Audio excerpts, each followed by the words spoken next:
കുക്കിങ്ങിലേക്ക് എല്ലാവർക്കും സ്വാഗതം. എൻ്റെ അടുത്ത വ്ളോഗ് എന്ന് പറഞ്ഞാൽ ഞാൻ കുറച്ച് ചൂടാന്ന് പറയും, ചൂടയാന്ന് പറയും, വെള്ളാറെന്ന് പറയും ഒരു മീൻ. അത് വേറെ എന്തോ പേരെന്ന് എനിക്ക് അറിഞ്ഞൂടാ.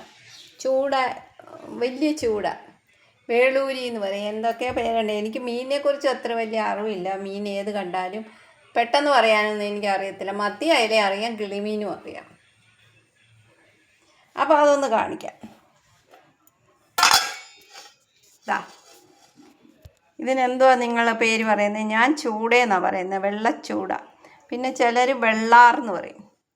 അപ്പോൾ ഇത് നമുക്ക് തേങ്ങ പറ്റിച്ച് പച്ചയ്ക്ക് വെക്കാമെന്ന് വെച്ചാൽ വേണ്ടിയിട്ട് ഞാൻ ചുമന്നുള്ളി, ഇഞ്ചി, പച്ചമുളക്, പുളി ഇത്രയുണ്ട് നമുക്കതിനകത്ത് ചേർക്കാൻ വേണ്ടി. അപ്പോൾ ഈ ബാക്കിയുള്ളത് തേങ്ങ, പച്ച തേങ്ങയാണ്.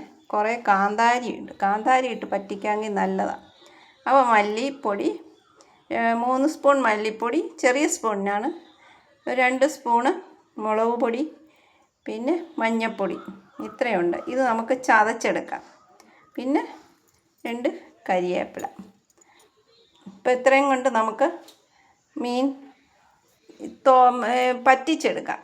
ഒത്തിരി വെണ്ണ പോലെ അരയ്ക്കത്തില്ല, ഒന്ന് ചതയ്ക്കും. ഓക്കെ, അപ്പോൾ നമുക്കത് ചെയ്യാം. അപ്പം നമുക്ക് തേങ്ങ ചതച്ചിട്ടുണ്ട്, കാന്താരിയും എല്ലാം കൂടെ ഇട്ട് ചതച്ചതാണ്. അപ്പോൾ അത് നമുക്ക് അടുപ്പ് കത്തിക്കണ്ട. നമുക്ക് ആദ്യം ഇത് നമുക്ക് ഇതിനകത്തിടാം.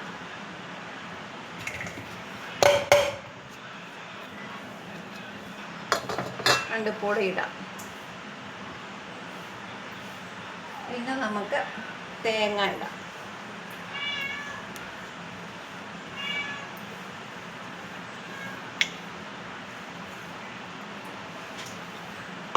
പിന്നെ നമുക്ക് കുറച്ച് ഉപ്പാടി ഇടാം. പിന്നെ നമുക്ക് ഇതെല്ലാം കൂടി ഒന്ന് മിക്സ് ആക്കുക. നല്ലോണം ഒന്ന് ഇഞ്ചിയുടെ സത്തും എല്ലാം ഒന്ന് ഇതായിട്ട് നമുക്ക് ഈ മീൻ അങ്ങോട്ട് പെറുക്കിയിടാം.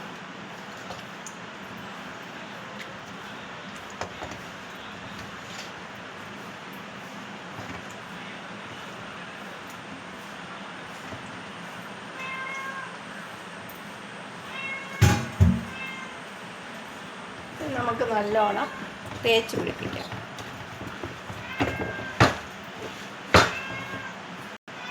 കുറച്ച് കരിവേപ്പില ഇടാം, കുറച്ച് വെള്ളം ഒഴിക്കാം.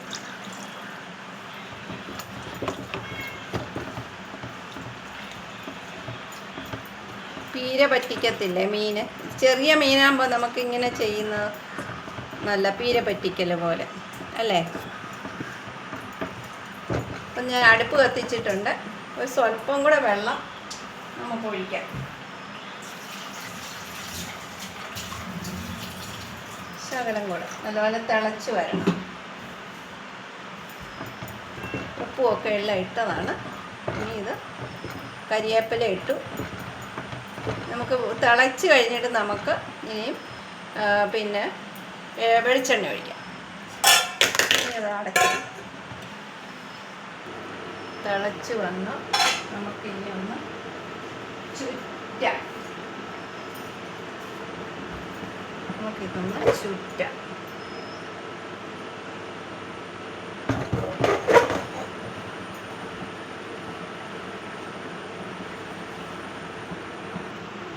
നമുക്ക് ഇച്ചിരി വെളിച്ചെണ്ണ ഒഴിക്കാവേ.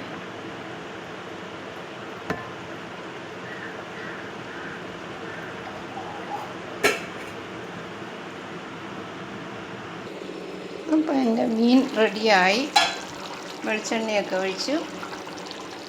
ഇനി നമുക്ക് അല്പം കരിവേപ്പില ഇടാം. കുറച്ചുകൂടെ ഒന്ന് വറ്റണം, കുറച്ചുകൂടെ വറ്റണം.